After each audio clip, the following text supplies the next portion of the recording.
كتلفزيون مصري او كسينما انتاج يعني مصري شاطرين جدا في الكوميديا، بس صعب علينا ان احنا نعمل رعب، لدرجه ان احنا لما بنيجي نعمل رعب بنعمل رعب بيقلب معانا بكوميدي، بتلاقي كل الناس بتتفرج على الفيلم وميته من الضحك مش ميته من الرعب.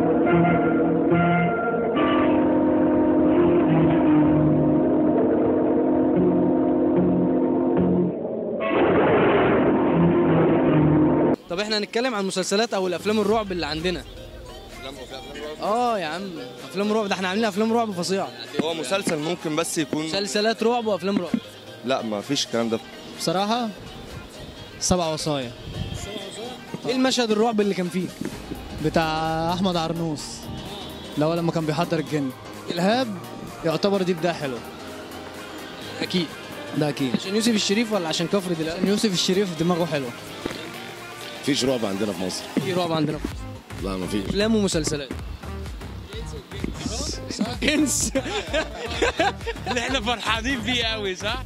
انت مقتنع ان في رعب في مصر اصلا؟ انت مقتنع؟ والله. خلاص انا زي وجهة نظرك، بس انا مش مقتنع ان في رعب في مصر. قول لي ايه اكتر مشهد رعب رعبك في السينما المصريه؟ اكتر مشهد رعب رعبني لما احمد سقا نط في فيلم. رعب مش اكشن. مفيش رعب في مصر. ولما كانت لما كان في الاخر لما كانت الاوضه بتاع الكنب بتولع والحاجات دي، ويجي الكاميرا كده لما كان والسرير يتهز ويسرى تندهله ويجي لها من الحمام الرحمن الرحيم قال فاخرج منها فإنك رجيم وإن عليك اللعنة إلى يوم الدين. بتاع مين؟ عادل إمام؟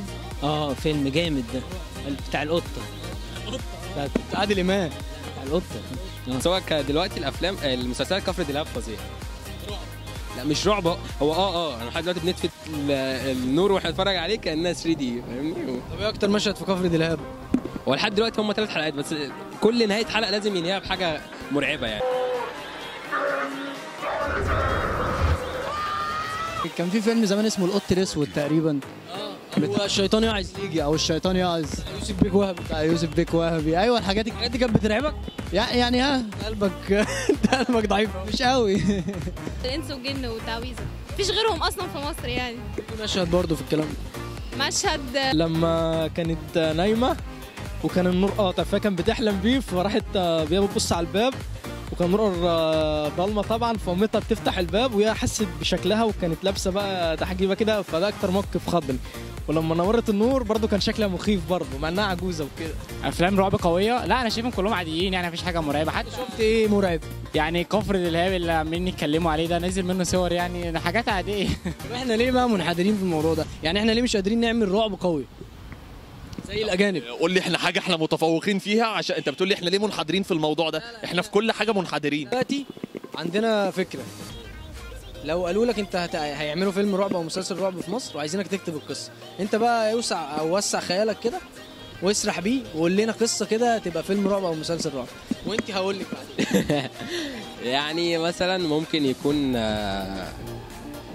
حد، هقول يعني انا حد مثلا كان في الحمام حلمت بيها مثلا، كان في الحمام وكان بيسمع اغاني وخرج عادي واتأقلم، وبعد كده بقى كل ما يدخل الحمام وهو بيستحمى يحس ان النور بيطفي لا بس فاهمني، وبقى كل ما يدخل الحمام يلاقي الموضوع ده، فخلاص بقاش يدخل الحمام يا عيني ودمر خالص.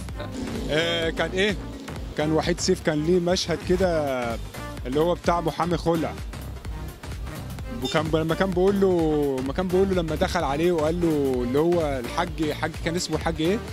اسمه الحاج عبد الرحيم النوساني. لا الحاج عبد الرحيم نوساني. بتتكلم في ايه يا بابا؟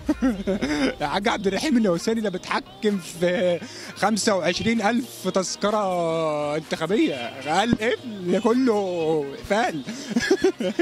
انت بتتكلم في ايه؟ لف كده، لف 10 على 10. انت حلو، انت جميل.